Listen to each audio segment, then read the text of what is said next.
सभी साथियों को जय वाल्मीकि, जय भीम, नमो बुद्धाय, जय मूल निवासी दोस्तों और साथियों, मैं चरणदास ठाक अपने अम्बेडकर डायलॉग्स यूट्यूब चैनल पर आप सभी का एक बार फिर हार्दिक स्वागत और अभिनंदन करता हूं। साथियों, मैं आज अपने अम्बेडकर डायलॉग्स यूट्यूब चैनल के माध्यम से अपने सभी बहुजन दलित, अति दलित और ओबीसी भाई और देशवासियों को अमृत काल के महोत्सव की सैर पर लेकर चलता हूं। जी हाँ साथियों, अमृत काल के महोत्सव की सैर पर लेकर चलता हूं। साथियों, अमृत काल के महोत्सव की सैर का सबसे पहले दृश्य है अभी फिलहाल में हमारे देश भारत ने चंद्रयान पर भारतीय ध्वज फहराकर देश और दुनिया में भारत का नाम रोशन किया है।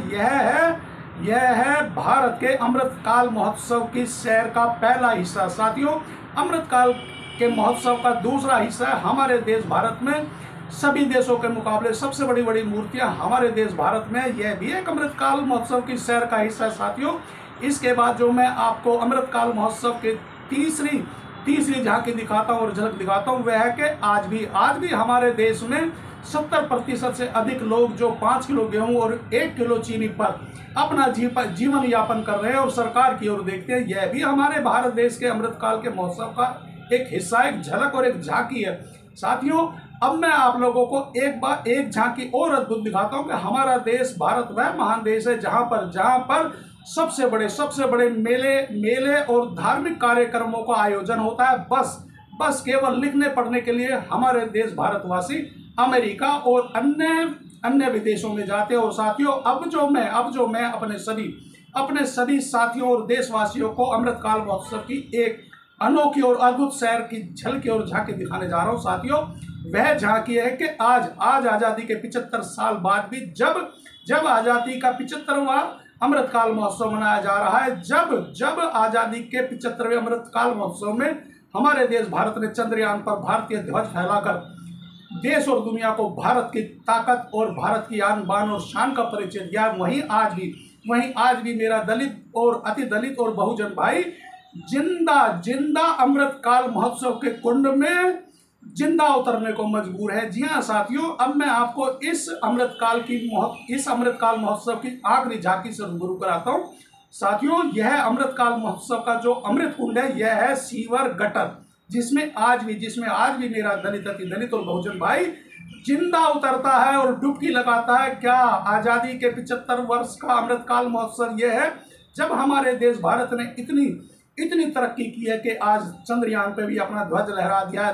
हमारे देश में सबसे बड़ी मूर्तियां हमारे देश में विश्व के सबसे बड़े मेले और धार्मिक आयोजन होते हैं। जब हमारे देश में वो 5 किलो गेहूं और 1 किलो चीनी के चक्कर में 70% से भी अधिक आबादी सरकार की ओर निर्भर है। और हमारे देश में और कुछ हो न हो साथियों, क्रिकेट एक ऐसा खेल है जिसमें 30 40 50 करोड़ के खिलाड़ियों को खरीदा जाता है। मगर वहीं क्या आजादी के 75 वर्ष बाद जब हमारे देश भारत ने इतनी तरक्की और विश्व गुरु बन गया हमारा देश भारत, तो क्या हम बहुजन दलित, अति दलितों के जीवन दिशा और दशा सुधारने के लिए जो कि जिंदा सीवर गटर में उतरकर डुबकी लगाते हैं और सभी लोगों का जल मल मूत्र क्या उनके मुंह नाक कान में नहीं जाता होगा। मगर साथियों, हम बहुजन दलित, अति दलितों की दिशा और दशा की ओर तो किसी का ध्यान जाता ही नहीं। हम बहुजन दलित, अति दलित ही तो हैं। अरे हम सीवर में उतरे, गंद उठाएं अपने हाथों से, मैला उठाएं अपने हाथों से क्या सिर पर भी उठाएं तो क्या फर्क पड़ता है। दलित तो आखिर दलित है, बहुजन है, अति दलित है। साथियों, जब आज आजाद देश को 75 वर्ष से भी ज्यादा हो गए, हमारे देश ने कोई सा भी क्षेत्र हो उसमें इतनी तरक्की की है कि आज देश विदेश भी भारत देश का लोहा मानते हैं। तो क्या मैं अपने अम्बेडकर डायलॉग्स यूट्यूब चैनल के माध्यम से अपने देश भारत के उन धर्म गुरुओं, उन राजनीतिक दल, वह चाहे किसी भी पार्टी के हो, मेरा किसी पार्टी दल से कोई लेना देना नहीं, क्या किसी के दिलो दिमाग और आत्मा पे यह बात गहरा असर नहीं करती कि आज आजादी के 75 वर्ष बाद भी हमारे देश का एक बहुत बड़ा हिस्सा, एक बहुत बड़ी आबादी जिसका नाम दलित, अति दलित और बहुजन है, यह समुदाय, यह वर्ग आज भी जिंदा नरक रूपी अमृत काल कुंड में उतरने को मजबूर क्या है।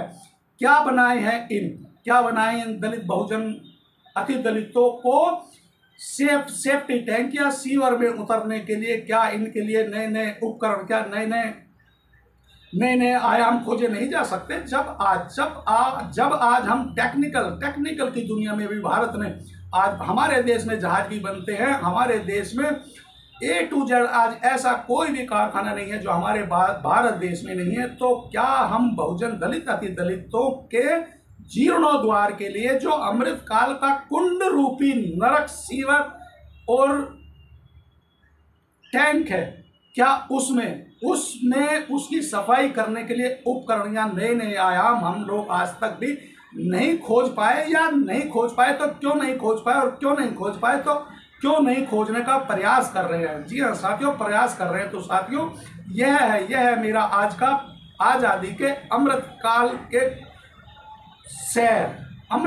की सैर, जिसमें मैं आज के अपने इस वीडियो को जो टॉपिक और जो नाम दूंगा वह नाम होगा अमृत काल का अमृत कुंड में उतरता दलित। साथियों, आप लोग मेरे इस वीडियो को ज़्यादा से ज़्यादा शेयर करें, लाइक करें, कमेंट्स करें और सब्सक्राइब भी जरूर करें, और सभी अपने ग्रुप सोशल मीडिया के माध्यम से अपने साथियों, इस मित्रों को ज़्यादा से ज़्यादा शेयर करें, लाइक करें और कमेंट्स करने के लिए भी कहें। और एक बार फिर सभी साथियों को जय वाल्मीकि, जय भीम, नमो बुद्धाय, जय मूल निवासी।